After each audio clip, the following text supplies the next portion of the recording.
여러분, 구약 성경을 보면 하나님의 백성인 이스라엘은 늘 기다렸습니다.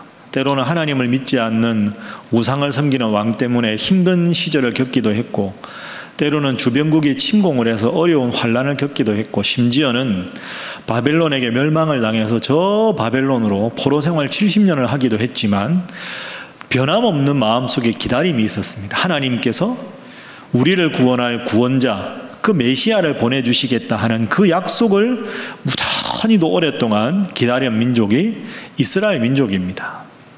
메시아가 언제 오시려나, 기다림에 지칠 때면 과연 그 메시아가 오시기는 하는가, 그런 생각을 늘 하면서 견뎌왔습니다.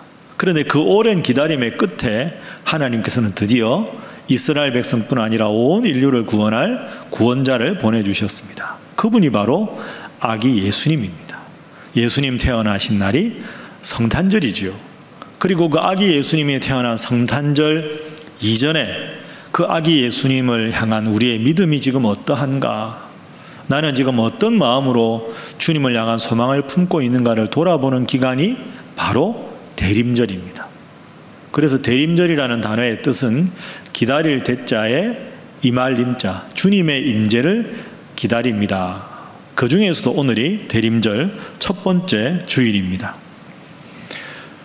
그런데 이 기다림이라고 하는 주제로 성경을 이렇게 보면 성경에는 기다림이라는 단어가 두 단어하고 항상 연결되어 있습니다. 첫 번째는 하나님의 약속, 그리고 두 번째는 그 약속을 믿는 우리의 믿음입니다. 자, 한번 따라해 보시죠. 기다림, 하나님의 약속, 우리의 믿음. 그렇습니다. 그래서 이제 대림절 기간 동안에 기다림이라는 주제로 오늘은 대림절 첫 번째 주일, 우리의 믿음과 기다림이라는 이 두 가지 관계를 한번 살펴보겠습니다. 오늘 우리가 읽은 본문이 히브리서 11장입니다. 여러분, 히브리서 11장의 별명이 뭡니까? 믿음장입니다. 믿음이라는 단어가 한 장 전체에 나오고 있습니다. 믿음은 바라는 것들의 실상이요 보이지 않는 것들의 증거다. 믿음으로 에녹은, 믿음으로 아브라함은, 믿음으로 누구는, 그 믿음을 가진 성경의 위인들을 한 장 전체에 걸쳐서 소개하고 있는 믿음장, 오늘의 본문입니다. 자, 오늘 본문의 1절부터 3절까지를 좀 더 쉬운 번역으로 한번 함께 제가 읽어보도록 하겠습니다. 믿음은 우리가 바라는 것들을 보증해주고 볼 수 없는 것들을 확증해줍니다. 옛 사람들도 이 믿음으로 하나님의 인정을 받았던 것입니다. 우리는 믿음이 있으므로 이 세상이 하나님의 말씀으로 창조되었다는 것, 곧 우리 눈에 보이는 것이 보이지 않는 것에서 나왔다는 것을 압니다. 그렇습니다. 히브리서 11장이 가장 강조하는 단어는 믿음입니다. 오늘 우리에게 믿음이 있다 하는 것이죠. 우리가 믿음이 있어야 먼 과거에 하나님께서 천지를 창조하셨다는 것도 믿음이 있어야 믿게 되고, 오늘 우리가 코로나19라는 어려운 고난을 겪고 있지만 지금도 이 현재에도 하나님이 나와 함께 하신다는 걸 믿는 믿음이 있어야 현재를 잘 견딜 수 있고, 현재 나와 함께 하시는 그 하나님께서 먼 미래에 언젠가 될지는 모르지만 주님께서 나를 저 천국으로 인도하실 것이다 하는 믿음이 있어야 오늘을 잘 견딜 수 있다. 이것이 히브리서 11장 전반부의 주제입니다. 그렇습니다. 그래서 여러분, 대림절 첫 번째 주일을 맞이해서 꼭 기억하십시오. 불안한 현재와 소망의 미래의 가교가 무엇입니까? 믿음입니다. 우리가 지금 불안한 현재를 살아가고 있지만 하나님께서 나와 함께 하시고 나를 저 영원한 천국으로 인도하실 것이라는 소망의 미래, 그걸 바라볼 수 있는 것이 믿음이다 하는 것이죠. 그래서 1절에 믿음은 바라는 것들의 실상이다. 여러분, 바라는 것은 아직 이루어진 게 아닙니다. 미래형이지요. 바라는 것이 이루어지지 않았지만 그 믿는 믿음이 필요하다. 전체가 믿음입니다. 예를 한번 들어볼까요? 자, 7절에 보면 믿음의 사람 노아가 나옵니다. 믿음으로 노아는 아직 보이지 않는 일에, 홍수 사건이죠, 경고하심을 받아 방주를 준비했다. 여러분, 노아가 방주를 얼마 동안 준비합니까? 120년 동안 준비합니다. 홍수를 대비해서 120년 동안 믿음으로 노아가 방주를 준비했다. 노아의 믿음입니다. 8절에는 우리가 잘 아는 믿음의 조상 아브라함이 나옵니다. 믿음으로 아브라함은 부르심을 받았을 때 순종해서 맨 아랫줄에 보면 갈 바를 알지 못하고 어디로 가야 되는지 모르지만 하나님 가시라고 하니까 그 믿음으로 나아간 것이 아브라함이다. 그래서 11장을 쭉 읽어보면 이런 믿음이 과연 나에게는 있는가 하고 11장은 우리에게 도리어 묻고 있습니다. 여러분, 우리가 흔히 쓰는 단어 중에서 비슷한데 차이가 나는 단어가 있습니다. 기다림이라는 단어와 연관하면 희망이라는 단어하고 소망이라는 단어입니다. 제가 한번 여쭤볼까요? 여러분, 희망하고 소망이 어떻게 다릅니까? 희망과 소망. 자, 질문을 바꿔볼까요? 성경에는 희망이라는 단어가 많이 나옵니까? 소망이라는 단어가 많이 나옵니까? 소망이 많이 나오죠. 희망과 소망은 차이가 있기 때문입니다. 희망은 막연한 바람을 품은 기다림이 희망입니다. 잘 되겠지.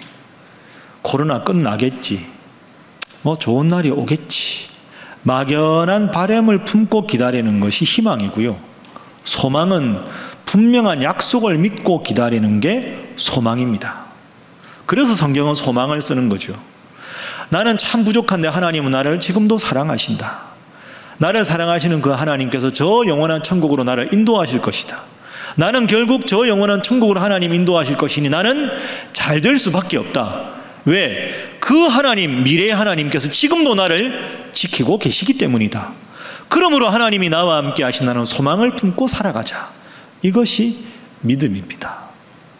하나님의 약속을 믿고 그 소망을 품고 살아가시는 우리 살아가는 모든 성도들이 다 되시기를 주님 이름으로 축복합니다.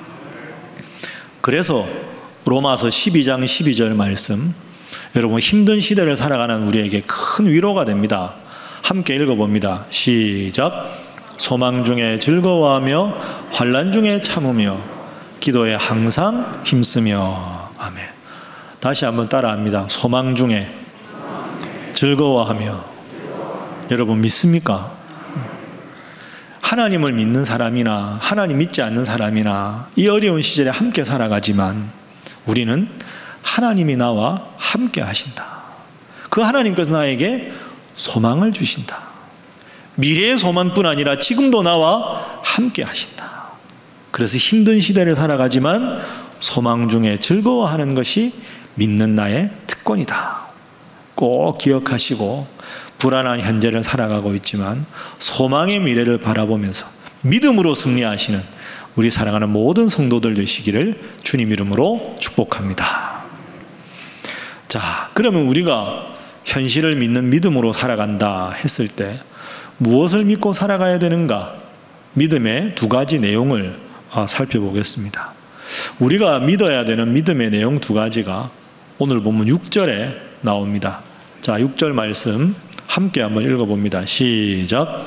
믿음이 없이는 하나님을 기쁘시게 하지 못하나니 하나님께 나아가는 자는 반드시 그가 계신 것과 또한 그가 자기를 찾는 자들에게 상 주시는 이심을 믿어야 할지니라. 아멘. 우리가 믿는 믿음이 두 가지가 되어야 된다는 거죠. 첫 번째는 그가 계신 것, 하나님이 살아계시다 하는 걸 우리가 믿는 믿음이 필요하고, 두 번째는 하나님은 하나님을 찾는 사람들에게 상을 주시는 분이다 하는 걸 믿어야 한다 하는 것. 하나님을 찾는 사람에게 상을 주신다. 하나님 주시는 상이 뭔가? 그걸 알아야 되겠지요. 하나님이 주시는 상, 믿는 자들에게 주시는 상이 뭔가? 창세기 15장 1절에 그 해답이 나와 있습니다. 하나님께서 아브라함에게 이렇게 말씀하셨습니다. 맨 아랫줄에 보십시오. 나는 너의 방패요 너의 지극히 큰 무엇이다? 상급이니라. 그러니까 여러분 히브리서 11장 6절에 하나님을 믿는 자는 하나님이 살아계시다는 걸 믿고, 두 번째는 하나님이 자기를 찾는 사람에게 상 주시는 일을 믿어야 한다. 근데 하나님이 주시는 상이 뭐냐? 내가 너와 함께 하겠다 하는 것이 상입니다. 그래서 믿음이라고 할 때 우리가 믿는 믿음의 내용은 두 가지. 첫 첫 번째는 하나님이 계신다. 살아계신 하나님이시다. 이걸 믿어야 하고, 두 번째는 하나님 자신이 상급이니까 나와 함께 하시는 하나님을 믿어야 한다. 따라합니다. 살아계신 하나님, 나와 함께 하시는 하나님. 여러분 믿습니까? 이 두 가지를 믿는 게 기독교 믿음의 본질이라는 거죠. 하나님이 나와 함께 하신다고? 난 그게 안 믿어지는데. 지금처럼 이렇게 어렵고 힘든데 무슨 하나님이 나와 함께 하셔? 이렇게 의심할까 봐 하나님이 어김없이 지금 우리에게 대림절과 성탄절을 주신 겁니다. 성탄절의 뜻이 뭡니까? 아기 예수님이 하나님께서 우리를 구원하기 위해서 보내신 분이다. 이게 성탄절 아닙니까? 그래서 우리가 기뻐하는 거죠. 하나님이 예수님을 왜 보내셨을까요? 내가 너의 고통 가운데 함께하고 너의 어려움 가운데 함께하고 내가 너를 구원하겠다 하는 하나님이 우리와 함께 하신다 하는 임마누엘 사건이 성탄입니다. 그래서 여러분, 비록 우리가 힘들고 어려운 코로나19의 광풍 속에 있지만 다들 뉴스만 보면 걱정하고 힘들어하고 한숨 쉬지만 그래도 하나님은 살아계시다. 그래도 하나님은 지금 나와 함께 하신다. 이 믿음으로 이 위기를 평안하게 극복하시기를 주님 이름으로 축복합니다. 아멘 해놓고 나가면 또 뉴스 틀면 걱정하고 이거 어떻게 될까? 언제 끝나나? 이게 우리 연약한 마음이죠. 참 내 뜻대로 일이 잘 되면 하나님이 함께 하시는 게 깊이 느껴지는데 지금처럼 어렵고 힘들면 정말 하나님이 나와 함께 하시긴 하나? 이런 불안함이 사실 우리 속에 있는 것도 사실입니다. 어떻게 해야 될까? 자, 여러분, 제가 새 이야기를 하나 해드리겠습니다. 그 아프리카에 가면 뱀잡이 수리새라는 새가 있답니다. 그 두더지나 뱀 이런 걸 잡아먹는 수리새니까 독수리과에 속한 새입니다. 뱀잡이 수리새. 그런데 저 새에는 치명적인 약점이 하나 있습니다. 그게 뭐냐 하면, 예를 들어서 두더지나 뱀을 잡아서 먹고 있는데 육지에서 이렇게 먹고 있다가 맹수가 저기 수리새가 있네 하고 이제 맹수가 새를 잡아먹으러 오면 도망을 가야 되지 않겠습니까? 어떻게 도망을 가야 될까요? 날갯짓을 하면 되죠. 그럼 육식동물이 쏜살같이 와도 날갯짓을 하면 두세 번만 퍼덕퍼덕 하면 하늘로 가면 육식동물이 못 잡을 거 아닙니까? 그런데 치명적인 뱀잡이 수리새의 약점은 먹이를 먹다가 맹수가 쫓아오면 날갯짓을 못하는 겁니다. 대신에 어떻게 하느냐? 뛰어갑니다. 저렇게. 닭도 아닌 주제에 뛰어갑니다. 여러분, 그러면 육식동물이 쏜살같이 쫓아오면 저렇게 뛰어가서 어떻게 될까요? 당장 잡힙니다. 그래서 잡혀서 육식동물의 먹잇감이 됩니다. 연구를 했습니다. 조류학자들이. 왜 뱀잡이 수리새는 맹수들이 공격할 때 날지를 못할까? 이유는 이것입니다. 너무 당황해서. 너무 당황을 하면 자기가 날 수 있다는 걸 잊어버린다는 거죠. 내가 날 수 있다는 걸 잊어버리는. 그러니까 최선을 다해서 도망을 가는데 육식동물이 빨리 달려오면 어김없이 잡혀서 비참한 최후를 맞이한다 하는 겁니다. 여러분, 저 뱀잡이 수리새에게 하나님은 날개를 주셨는데, 날갯짓을 할 수 있는 능력을 주셨는데 결정적인 위기의 순간에 날개를 사용하지 못하고 있습니다. 누구 닮았다 이런 생각 안 하십니까? 사실 생각해보면 우리 모습하고 많이 닮았습니다. 평상시에 내 뜻대로 일이 잘 될 때는 주님 감사합니다, 주님 믿습니다 하다가 코로나19가 오고 인생에 걱정이 닥치고 고난과 고통이 줄줄이 닥치면 내 믿음의 날개를 펴서 하나님 앞에 기도할 수 있는데 당황하면 잊어버리고 어떡하나, 기도보다는 한숨 쉬고 말씀보다는 인간적인 방법을 찾는 우리의 모습이라면 우리가 이 새와 다를 바가 뭐가 있나? 여러분, 최소한 새보다는 나아야 하지 않겠습니까? 인생이 힘들고 어려울수록 믿음 생활 잘 하시고 소망을 붙드시고 하나님 바라보시고 고난 가운데서도 함께 하시는 하나님을 깊이 경험하시는 여러분 모두가 되시기를 주님 이름으로 축복합니다. 그래서 마지막 세 번째 교훈은 바로 이것입니다. 한번 저를 따라 하시죠. 성도의 기다림은 범사의 삶으로 아멘 하는 것이다. 여러분 믿습니까? 저 세 단어가 중요합니다. 범사에 아멘 하는 겁니다. 일이 잘 될 때만 아멘 하는 거, 예수 안 믿는 사람도 할 수 있습니다. 모든 일에. 두 번째는 입술로만이 아니라, 예배당에서만이 아니라 모든 일상의 삶에서 아멘 하는 것. 성도의 기다림은 범사의 삶으로 아멘 하는 것이다. 하나님께서 이사야 43장 1절에 너는 내 것이라. 내가 물 가운데 지날 때 내가 너와 함께 할 것이고 불 가운데 지날 때도 내가 너와 함께 해서 불꽃이 너를 사르지도 못하게 해주겠다 약속하셨습니다.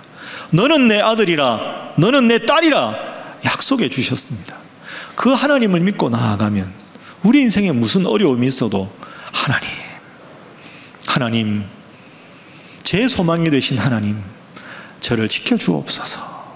그런 마음으로 범사의 삶으로 아멘 하는 삶을 살아야 하지 않겠습니까? 우리가 지난 몇 주간 살펴보았던 누가복음 15장의 탕자의 비유 한번 기억해 보십시오. 그 둘째 아들이 당돌하게도 아버지 어차피 주실 유산 미리 주십시오. 그 유산 다 받아가지고 허랑방탕하고 다 썼습니다. 돈 많을 때는 친구도 많고 모든 일이 신났는데 돈 다 떨어지니까 사람들도 친구들도 다 떠나고 거지꼴이 돼서 돌아옵니다. 그런데 우리가 그 본문을 묵상할 때 둘째 아들은 참 미성숙한 아들이었는데 잘한 게 하나 있었습니다. 그 잘한 게 뭐였습니까? 아버지께로 돌아왔다는 겁니다. 뻔뻔한 아들이죠, 사실. 괜찮습니다, 여러분. 복음이 원래 뻔뻔한 겁니다. 여러분 다 뻔뻔하게 오늘 오신 거 아닙니까? 일주일 내내 나는 예배드릴 만큼 하나님 앞에 거룩하게 살았다. 그런 마음으로 여기 오신 분 누가 계십니까? 내가 나를 보면 참 답답하고 부족하고 예배드리지 못할 만한 그런 사람인데도 불구하고 그래도 내가 나가면 하나님 나를 받아주실 줄 믿고 이 자리에 나온 거죠. 그래서 복음이 쉬운 말로 뻔뻔한 거고요. 좋은 말로 하면 은혜인 거죠. 둘째 아들 같아도 신앙의 모범생이 되지 않아도 하나님은 나를 받아주신다. 그럼에도 불구하고 나를 사랑하시는 하나님, 그럼에도 불구하고 나를 사랑하시고 나를 사랑하셔서 하나님을 믿게 하시고 저 영원한 천국으로 인도하실 사랑의 하나님, 그 하나님 믿고 나아가는 게 믿음 생활입니다. 여러분 힘든 시절을 겪고 있습니다. 그러나 소유가 행복을 보장하지 못합니다. 둘째 아들이 흥청망청 유산 다 쓸 때 친구들 많았는데 다 뿔뿔이 떠났습니다. 소유가 행복을 보장하는 게 아닙니다. 존재가 행복을 보장합니다. 그래도 나는 아버지 아들이다.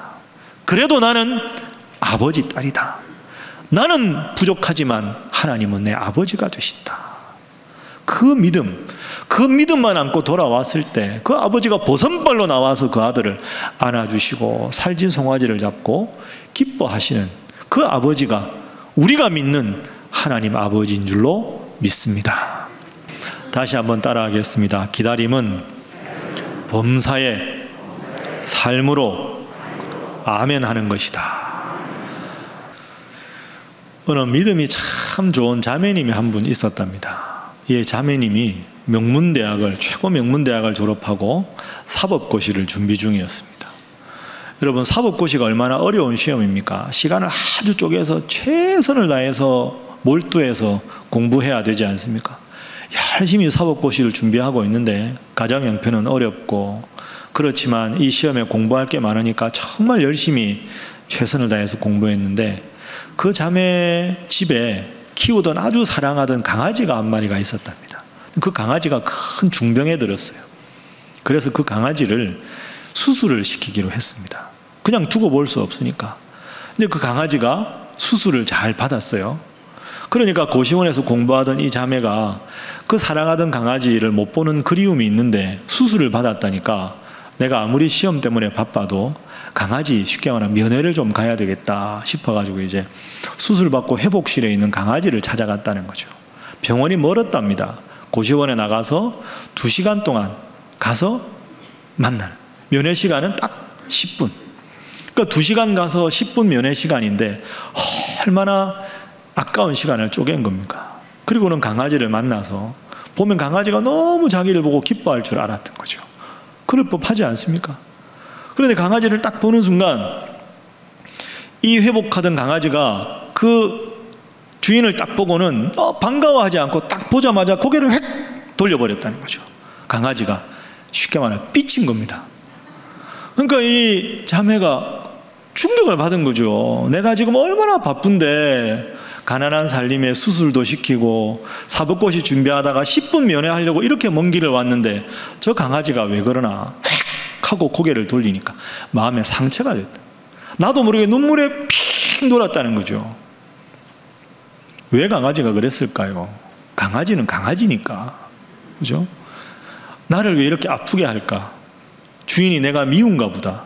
강아지가 수술을 받는 게 얼마나 아팠을까요? 그러니까 그 순간에 나를 아픈 수술을 받게 한 그 자매를 보고는 반가워하는 마음이 아니라 토라진 거죠. 왜 나 아프게 해요? 이 말 아닙니까? 그 10분간 면회를 끝나고 나오는데 마음이 안 좋죠. 반가운 얼굴이었으면 더 좋았을 텐데. 회복실에 탁 나오고 집에 오는데 큰 둔기로 뒤통수를 탁 맞은 것 같은 충격적인 게 하나 기억이 나더라는 거죠. 나는 정말 사랑해서 반가워서 강아지를 맞으러 갔는데 강아지는 나를 보고 고개를 휙 돌렸다. 저 강아지의 모습이 하나님 앞에 내 모습이구나 하는 걸 깨달았다는 거죠. 인생에서 내 뜻대로 일이 잘 될 때는 하나님께 항상 감사합니다, 하나님 찬양합니다 하다가 하나님은 다 보고 계시고 더 성숙의 계기로 때로는 위기도 주시고 고통도 주시는데 하나님 어떻게 저에게 이러실 수가 있어요 하고는 하나님은 또 다른 성숙을 위한 계기로 고통을 주셨는데 그 하나님의 마음을 헤아리지 못하고 조금의 인생의 위기가 오고 고통이 오면 획 하고 토라져서 삐쳐서 하나님을 향해 원망하던 내 모습이 바로 사랑하던 저 강아지의 모습과 다를 바가 없구나, 그런 생각이 들었다 하는 겁니다. 여러분, 강아지보다는 우리가 나아야 되지 않겠습니까? 새보다도 나아야 되고 강아지보다는 나아야 되지 않겠습니까? 깊이 생각하십시오. 지금 코로나19로 다들 어려워합니다. 힘든 시기를 겪고 있습니다. 인생의 고난의 시기입니다. 그러나 이런 표현이 있습니다. 고난은 변장된 하나님의 축복이다. 여러분 깊이 생각하십시오. 고백하기 힘든 고백입니다마는 고난은 변장된 하나님의 축복입니다. 그전에 내가 하나님을 향한 사랑이 얼마나 식었는가, 여전히 하나님을 향한 사랑이 있는가 돌아보면서 이 고난 가운데 더 깊이 하나님 앞에 간절히 기도하고 매어 달려서 하나님과 내 관계가 회복될 수 있다면 이 고통이야말로 하나님께서 주시는 변장된 축복인 줄로 믿습니다. 힘든 고백입니다. 어려운 고백입니다. 그렇다면 이를 악물고서라도 이 고백을 우리가 할 수 있어야 합니다. 그래야 우리가 하나님을 잘 믿는 하나님의 사람이 될 수 있기 때문입니다. 말씀을 정리하겠습니다. 여러분 꼭 기억하십시오. 등대의 불빛은 폭풍 후에 영향을 받지 않습니다. 등대의 불빛은 폭풍 후에 영향을 받지 않습니다. 인생의 그 어떤 폭풍우가 와도 믿음의 등불을 밝혀서 하나님만 바라보는 폭풍의 영향을 받는 나약하고 얕은 신앙이 아니라 등대의 불빛처럼 늘 날씨에 관계없이 폭풍우에 관계없이 믿음의 밝은 빛을 비추고 하나님께 나아가시는 우리 사랑하는 신일의 모든 성도들이 다 되시기를 주님 이름으로 부탁합니다.